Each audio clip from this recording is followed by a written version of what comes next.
the reason I'm not going to go back to ever eating a standard American diet is because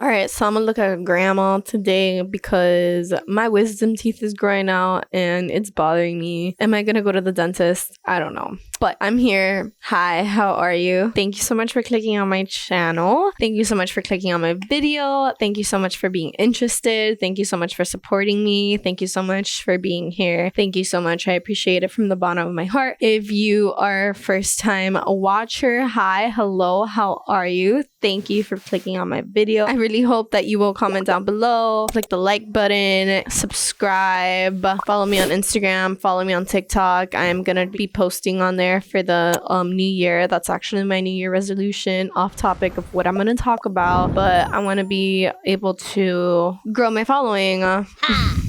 So if you like my content and you think that you want to integrate that shadow self that you're rejecting or be a better person, or I don't know, whatever it is that you clicked on this video for, I hope that you will continue watching. Thank you. All right.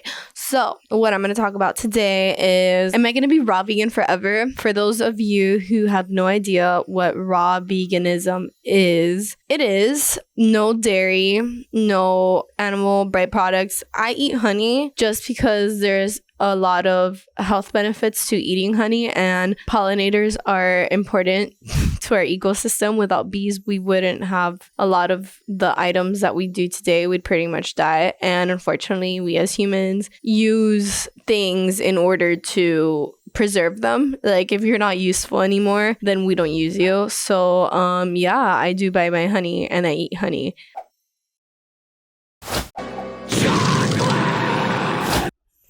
So if you don't want to consider me vegan because of that, then, then I guess I'm not vegan. And I don't eat anything that's cooked. So no pasta, no cooked lentils, no cooked anything. Raw veganism, you have to be really, really creative with how you make your sauces and your dressings and like your everything. I have to be very creative in the kitchen, and I'm so grateful for the people that have been creative before me, because I am beyond blessed that I have actual content out there to follow, because back then raw veganism was extremely rare. Whatever. Besides my point, am I gonna eat like a rabbit for the rest of my life? Yeah, I believe so. So I recently went to Colombia, and let me start back. So I was trying to follow the Dr. Sebi diet. What the Dr. Sebi diet is like, it's like a list of items that's the least mankind hybrid touched on Earth. And this item is supposed to not alkalinize. I don't even know if that's a word, but it's supposed to cause alkalinity in the body. The more alkaline your body and balanced your pH numbers are, the healthier your blood flow is, the healthier your body and the chemistry within your body is. The more acid in your body, your pH balance in your body is not balanced, and that causes your immune system not to be able to kick out cells of your body that are damaged. The slower you heal, the less your body regenerates. The health problems go on and on and on and on and on when your pH balance is not up to par. You could do your own research on this. I sure as hell freaking did. I went down the rabbit hole. That was 2 years ago, a year ago. I think that was like I think that was I don't know how long ago that was exactly, but it was a long time ago. And I went down a rabbit hole, and I went in and out of that diet for a while, but I found it easy to eat like fries, and I think I've talked about this before. I found it easy to like cheat pretty much, and my body would not reject it as much as it would right now. But yeah, fast forward to the future, I did a 40-day juice fast. That means that I only drink juice for 40 days. That was a whole journey. I did a video on that. Then I just was raw vegan till now, and I have not cheated. I have not had pizza. Before, I would get really sick. When I would binge, I would eat, my cheat meal would be pizza. and my tonsils, lymph nodes, whatever is right here would get extremely swollen. My boogers, if you've ever been really, really, really sick, like fever sick, you have had like sticky boogers, and like when you like, this is like, you know, body stuff. So if you're grossed out, trigger warning, when you would blow out like that, like just the chunks of boogers that come out of your freaking nose, like, you know, like when you can't breathe and you're pushing so hard that it just like flies out, and you feel it like fly out like a cannonball. Like you literally feel the cannonball fly out, and like all of a sudden you're like, wow, that's nice, I didn't even know I was in there. And then the boogers would just be like green and sticky as hell, and like so disgusting the day after eating like cheese and dairy and that pizza. That tasted really good. I got like a fever, like I quite literally got really, really sick, and I'm like, okay, I can't keep doing this to myself. I don't understand why I keep landing here, why I keep doing this, why I keep eating pizza if I feel like crap. Like, do I not love myself? What am I doing to myself? All this negative self-talk that came along with eating unhealthy things and putting shit in my body. I just didn't understand why I kept doing it to myself, you know? So yeah, fast forward, I went to Cartagena, Colombia, and just to say the least, there's like no organic things in Cartagena. There's a few things that I can eat, like fruits and stuff, that have a thick layer on the outside that the preservatives don't penetrate as much as they would, like, let's say a cucumber, because cucumbers have like a really thin layer. So obviously like the preservatives are going to leak in very easily, versus a pineapple that has like that thick, crusty layer. So yeah, I was eating a lot of that. They literally had like no salads. They had no seasonings. I was not prepared at all. I think that the next time I travel, I honestly think that I'm going to take my juicer and my carry-on, because like I cannot deal. I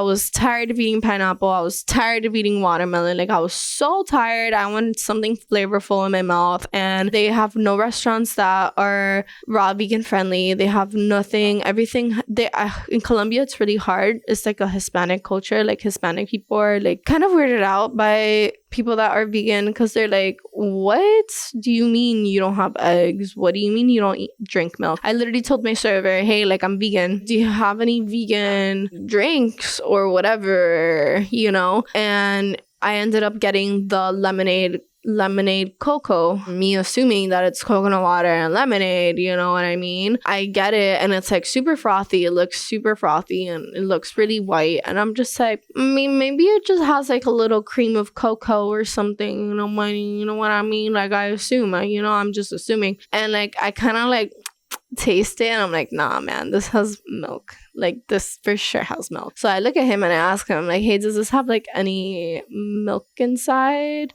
And he looks at me, and I'm like, look at him, and he's like, yeah. And I'm like, okay, like not a big deal, because I understand how insignificant vegans are to like the regular people, and how it's not really a big deal for other people. I understand. I get it. It's fine. Like I just asked him to bring me a lemonade.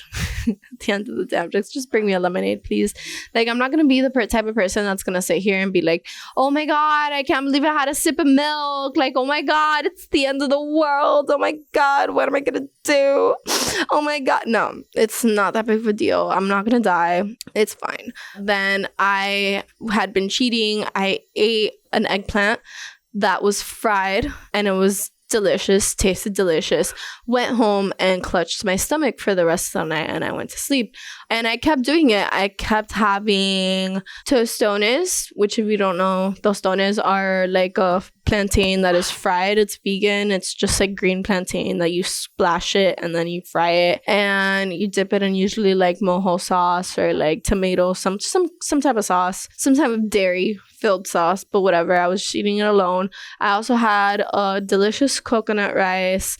I had a Thai, like I cheated a lot because I was just so tired of eating freaking pineapple, and my mouth was like burning from the acidity. Like I was just so over it. I just really wanted something that was like not something that I just like cut, you know, like I couldn't. I'm a taste person. I'm a Taurus. I'm sensual. I eat a lot. Like I love food. I love food to the death of me. Like I will never stop trying to create delicious food, even though I'm raw vegan. Like, I don't care how intricate my shit has to be. I don't care how intricate my meal preps have to be. I don't care. I'm gonna eat some delicious things and I'm gonna enjoy myself because I deserve it. With that being said, I came home and I quite literally had an aching, it was almost like a fever, but it didn't quite get there. But you know when you have a fever and you feel like that, like the back of your neck just like hurts and it's aching and you feel like I just did not feel good. My throat hurt. Like I was sick and I was like, all right, I'm just gonna juice. And so that's what I'm doing now. I'm having one meal a day, one like good meal a day, because it feels so good to be back and just be eating like normal things for me. And I'm just juicing and voila, my headache is gone. My tonsils are normal except for my wisdom tooth that's growing out because another story. And I feel fantastic. The reason that I'm never gonna go back to eating normal, the standard American diet, shall I say, because like normal is what is normal.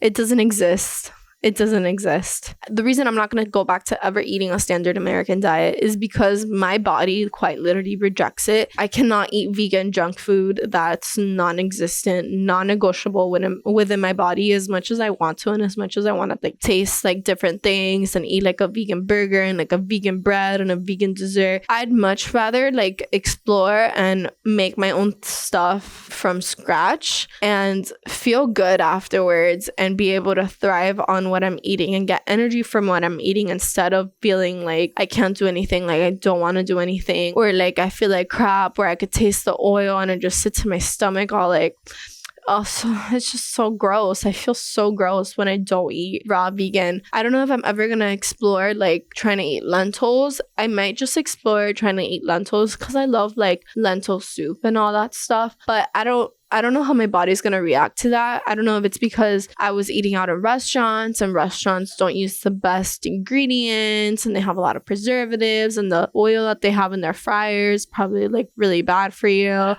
I don't know, man. I don't know. But from what I can see is that my body is like, yeah, baby, you can't eat any of that. You can't do it. You can't do it. Stop doing it. And I'm just like, but maybe this won't be that bad. But maybe I won't feel bad after this. No, yeah, you will. It tastes delicious. Tastes great. It's not the taste that's the problem. It's the how I feel afterwards. And that's why I'm probably going to be raw vegan for the rest of my life. And honestly, I don't know how it is that I'm going to find like the partner that I end up being with or whomever in the future. Like if they have a different way of eating than me, I just don't know how I'm going to maneuver that, because I quite literally know from experience that you do not feel your best. Like I know it. I've done it. I've been there. I still do it. And it's just like, I don't feel good. I do not feel good. My head hurts. I get sick. Like that's not normal. It's not normal. It's not cool that what we consider like regular food is bad for you and makes you feel like crap, or me feel like crap, and you have other people out there that consider what I'm doing eccentric. It is eccentric, but consider it like a negative thing. Like my dad is very, very, very weirded out by what I eat. He's not as weirded out anymore because he's seen like a significant change in me versus how I was before. But being with his lady friend over there, like she would see me eat and she'd be like, that's not food, like what are you eating? I'm like, actually though, what you're eating isn't food. You're eating a dead carcass. Like but you know, Cubans aren't fazed by that, because she's Cuban. Cubans will literally kill a cow and have no problem with it, and I think I'm okay with that, because it's another conversation, another topic for how most people, they see a ribeye and they see a skirt steak and they're like, their mouth is watering, you know, but they will never have the balls to actually go ahead and look a cow in the eye and stab it and cook it and eat it and go through the process of doing that. Whatever. We just live in a weird world, and I'm going to continue being on the other side of what's weird, I guess. What I was saying is that I don't know how I'm going to maneuver the rest of my future and whether I'm going to be alone for a significant amount of time just because my partner won't am I going to have a problem with that? You know, like am I going to find an issue with having a child with someone that, like, how would that go? How would we raise it? Am I going to push, like, what? I'm confused. I don't know how to go from here. You know? Yeah, it's hard being friends with people that don't understand you and that don't have your eating habits, because I feel like eating is a huge part of community. Like even like the Last Supper before like Judgment Day, like everybody gathers around food, and like you have family. Even like in dinner scenes, like you sit down and that's when you connect with everybody in your family. I feel like just everybody has a genuine connection around food, and so for me that's very disconnected, and I feel like sometimes I miss out on things, on personal connections and personal things, just because I can't be like, hey, let's go out to dinner and have a nice and catch up. Like I can't do that, you know. I'm like, oh, hey, like we could go to the beach, and they're gonna be like, okay, and then at one point or another they're gonna be like, oh, I'm hungry, and I'm like, well, I packed my food. And it's just really awkward. Like, it's just like, it sucks. Honestly, it sucks not being able to be part of the world in that way. But if that means that I'm gonna continue being happy, healthy, feeling good, feeling live, feeling energetic, then you know what? It's a price I'm gonna have to pay. And I'm just gonna find people who are, you know, on the same boat as me. Yeah. So, thank you so much for clicking on my video today. I really hope that you have stayed this long and watched me ramble on why I'm going to be raw vegan for the rest of my life. And I just honestly made this video because, like, from the bottom of my freaking heart, I just think it needs to be said. There's a lot of controversy out there about whether vegan is healthy and whether it's not. And I'm a living person that's been, I don't know. I'll see you 10 years from now, but I'm pretty sure I'm never going to go back, because I don't see how something that makes me feel like crap now will ever make me feel good in the future. Like, it's just not going to happen. It's like you get in a relationship and you see the faults and the red flags and you're just like, oh no, it's fine. It's fine. And then 10 years down the line, you're married and you're unhappily married and you're like, oh yeah, those problems that you had got bigger. So that's why I don't think I'm ever going to break my veganism. And I don't see how raw vegans have ever gone back. I don't get it. I'm like, did you force yourself? I don't understand. Please help me understand. Okay. Thank you. Bye.